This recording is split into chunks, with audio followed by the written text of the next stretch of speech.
Hi guys, নতুন একটা video তোমাদের স্বাগতম।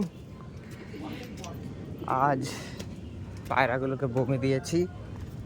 এই দেখো, তিনটে আর দুটো নেমে গেছে। দেখা যাক, আস্তে আস্তে সেট হবে। পায়রাটা একটু উড়ছিল বলে হাঁপাচ্ছিল, উড়ে দেখি বসে পড়লো। আচ্ছা, আমিই বসিয়ে দিলাম। বর্ষার ওয়েদারে পায়রাদের ঠান্ডা লেগেছে, তার ওষুধ দিতে হবে এবার। এই দেখো, তিনটে পায়রা আর এই যে দুটো, পাঁচটা। দেখা যাক, পাঁচটা পায়রা আস্তে আস্তে সেট করার চেষ্টা করছি। যদি হয়ে যায় ওড়াবো পাঁচটা পায়রা। সেট করতে বহুত ঝামেলা। বাড়িতে যদি নতুন সেটিং হয় পায়রা তো বেরোবেই। আর বন্ধুরা, প্লিজ চ্যানেলটাকে একটু সাবস্ক্রাইব করে দিও। সবার কাছে একটাই রিকোয়েস্ট, প্লিজ চ্যানেলটাকে একটু সাবস্ক্রাইব করে দাও। চ্যানেলটাকে সাবস্ক্রাইব করে দিলে ভিডিও করতে উৎসাহ পাবো।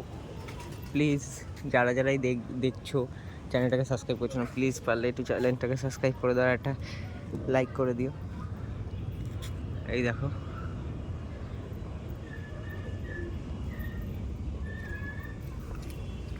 এই যে পায়রার ঘরটাকে পরিষ্কার করলাম।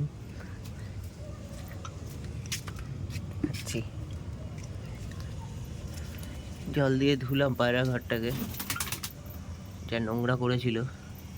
আমি প্রায় কাল পরশু দিন ধুয়েছি, আবার নোংরা করে দিয়েছি, তাই ধুয়ে দিলাম।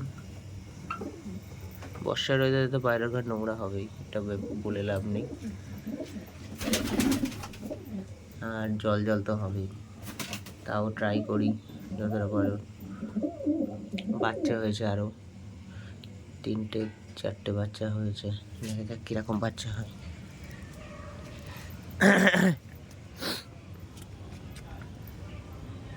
দেখা যাক। এইগুলো এই একটা, ওই তিনটে উঠছে নামছে, কদিন পর থেকে ওড়াবো। পে করো যাতে পায়রাগুলো না বেরোয়, আবার নেমে যায়, বেরিয়ে যাওয়ার চান্স থাকে, বাচ্চা পায়রা তো। ঠিক আছে বন্ধুরা, ভিডিওটা ভালো লাগলে চ্যানেলটাকে সাবস্ক্রাইব করে দিও, বেল আইকনটা প্রেস করে দিও, আর লাইক করে দিও একটা। আমার কাছে একটুখানি রিকোয়েস্ট আর জোর করে যে চ্যানেলটাকে প্লিজ একটু সাবস্ক্রাইব। ঠিক আছে, আবার আসছি নতুন ভিডিওতে। টাটা।